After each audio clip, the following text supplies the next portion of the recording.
we've ordered some stuff. We need loads of things for recording and, well, shooting too. Podcast mainly. Yeah, mainly podcast stuff. So got a whole audio podcast setup in here. it's probably easier to do. It's quite a big box. So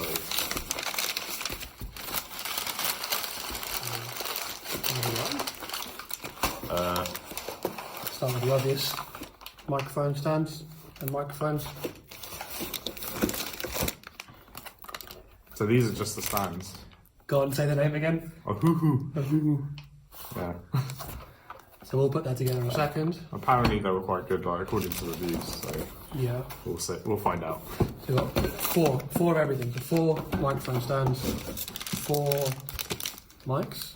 Which shall I go into one of those? What was the make of this one?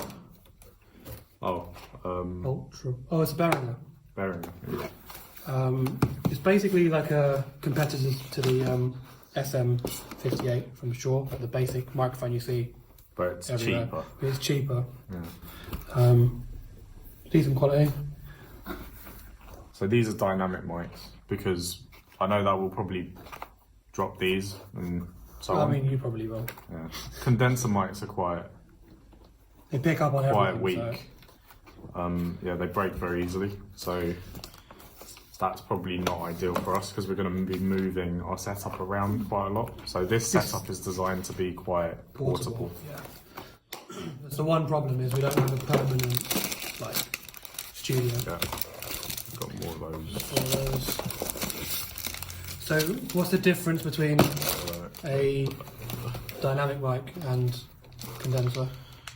Well, I don't know about the technical differences, but they condenser picks up on. Condensers are a lot more sensitive, and a lot of the time singers like to use them in studio environments, so they can capture all the nuances of their sound.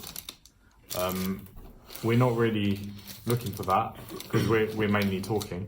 So Also we're in both centres. We're on main road.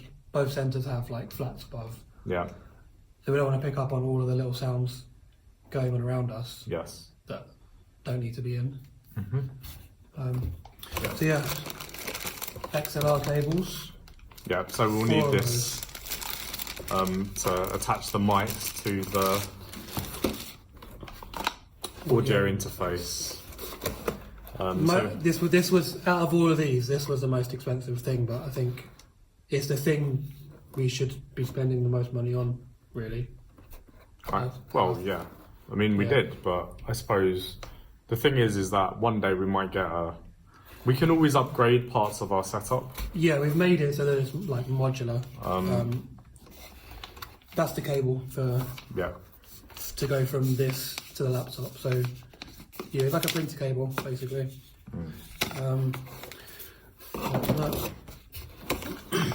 This is because someone keeps stealing all of my chargers.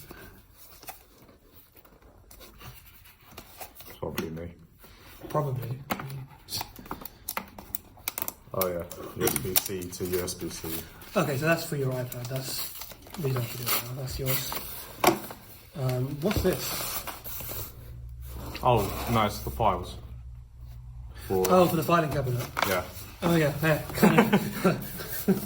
Yeah. Okay, let's move this out of the way.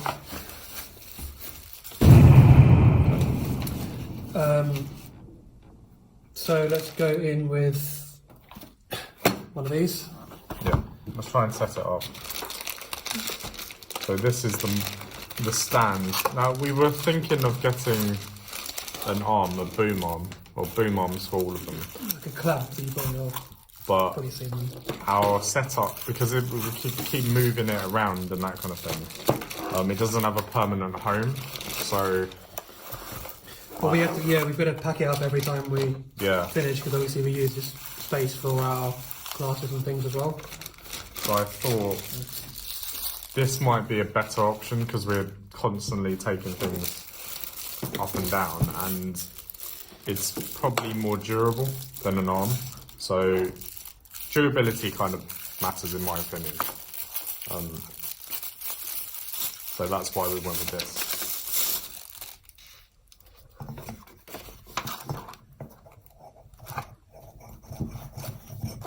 Very straightforward. Yeah. So not very exciting, but necessary part of the setup. Yes, pretty necessary. Oh, Probably need that. yeah. Oh. I know.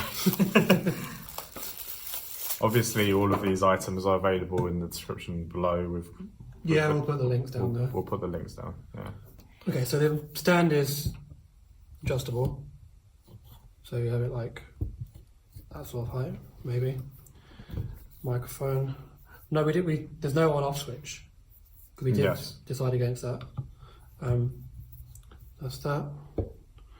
So that's one. And we have the XLR cable, which takes us to our audio interface, which we'll do in a second. These are just dead cheap XLR cables. Yeah, we'll just show you. XLR, in case you don't know, that's what an XLR cable looks like. 2 hours later. Yeah. Click. Okay. And you'll see 4 of these together in 3, 2, 1. Okay, so we've got all 4 sets up. Next thing to do is the audio interface. So let's move these to one side. This is exciting. This is the exciting bit, yeah. Technology is fun. So all 4 of these microphones will go into the audio interface. Got a few controls, gain and things like that. Phantom power. And it plugs straight into USB-C, so straight into the laptop. Yeah. So let's go. I think this is like the cheapest 4 XLR input interface that you could find. Yeah. But good reviews though. But, yeah. Very good reviews. I've got one anyway with 2 inputs. I have one with 1. Seems to do the job. I know you can get better interfaces, but Yeah, the price jump is fairly substantial. significant. Yeah. We were thinking of getting the Focusrite, Yeah. the red one that everybody saw. Seems to have. It's quite actually. This is smaller than I thought. Which is quite good. Compact. Okay, I need the box. Leave that in That's the there. shrimp. And Should I close the box? Should yeah. Okay. Well, I'm sure we'll come back to that later.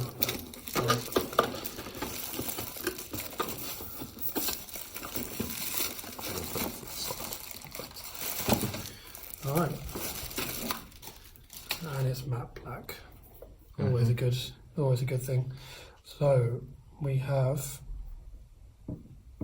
4 inputs from the microphones on the front. Yeah. Yeah. Gains, monitoring on the headphones, and on the back you have power, USB-B to take you to the laptop, phantom power. There's phantom power, right? Yeah. And XLR's out if needed. We've got loads of these out. Playback, yeah. So there's a lot of And then options you've got there. loads as well. Okay, so let's just plug this in. Yeah. And then you've got the monitoring headphones. It's quite good. Yeah. It came with a USB cable. Basically USB-A. So we bought our own cable Yeah. to plug into a Mac, which is USB-C, which is that. Yeah. Yeah. And tiny power. This is a brand that I've noticed a lot more. This is the recently. first time I've heard of it. What's it called? U-Green. U-Green. Yeah. Don't know much about it, but it's braided, so I prefer braided cables.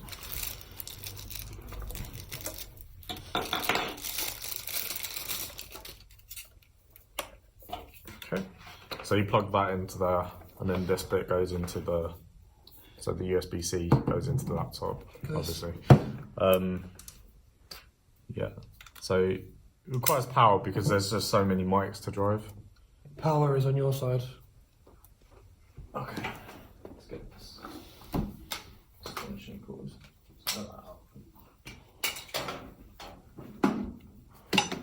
Okay.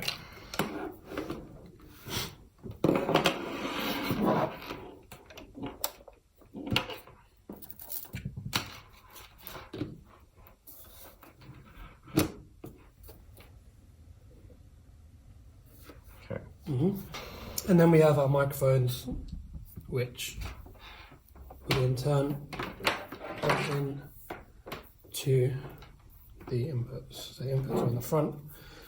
Call that input 1. Should work. So that is the setup we'll be using on our next podcast. So we spent on each of those microphones. It was 1860. So 1860 each. Yep. Yeah, 1860 each. And we bought 4 of them. Then we bought mic stands, and the mic stands were £15, $14.95. Yeah. 99. Sorry. And then the 4 XLR cables were £20, so 19.99. And this Behringer UMC 404 HD. They've always got such catchy names. That was £98. So that was easily the most expensive thing, but it probably does the most important job. Yeah, so I thought it was quite reasonable. The total was about £260, roughly. I should check that, but yes, it was quite reasonable for the number of things that you get.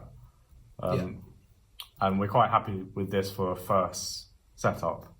And obviously, like, there may be times when we upgrade. Yeah, we can upgrade things like the microphones, like as and when we need to. Yeah. So should we go into plugging this into the laptop and trying it out? Yeah. Okay, so we've got everything plugged in now. We have 4 microphone setup that you can see. At the moment, we've only got these 2 plugged in. So numbers 3 and 4 are switched off. On the screen, you can see we have 4 audio channels. The way to do this is to go into Audio MIDI Setup and choose your interface. And then your inputs, you can see 4 different, 4 different inputs for the microphones and again for the output. If you open up GarageBand, which is free on any Mac, then you can create your 4-channel mix, 1 channel for each person's voice. And the way you do that is by going into Preferences, Audio MIDI,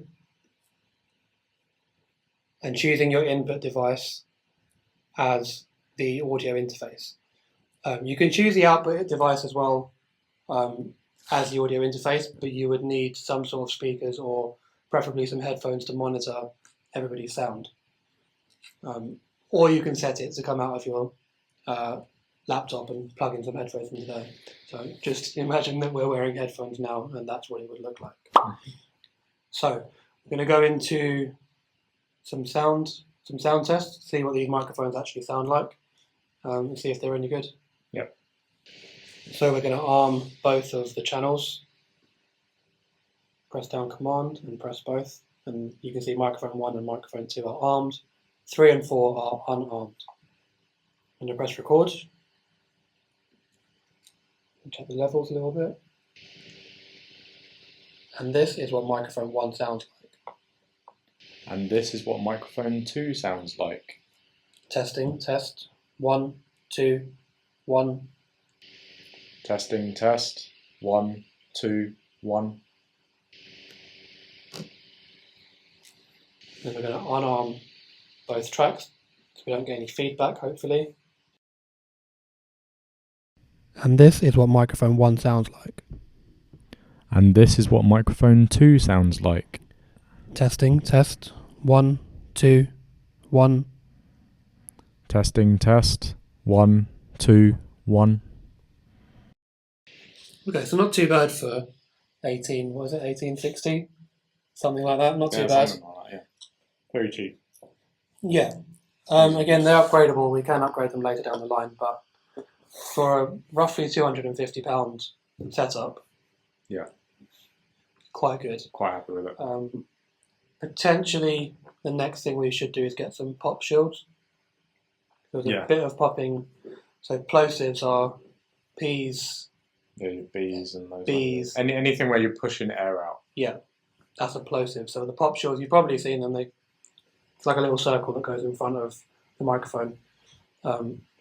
These kind of have one built in a little bit. It's like the mesh, and there's some foam and stuff in there. But from hearing that back, it's not too bad. Maybe we could adjust some settings, and how far away we sit definitely makes a difference as well. But all in all, not bad.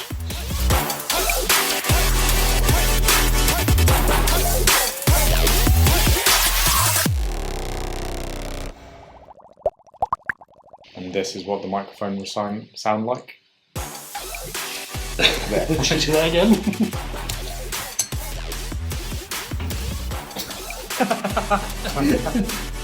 It went very far away. No return. This always happens.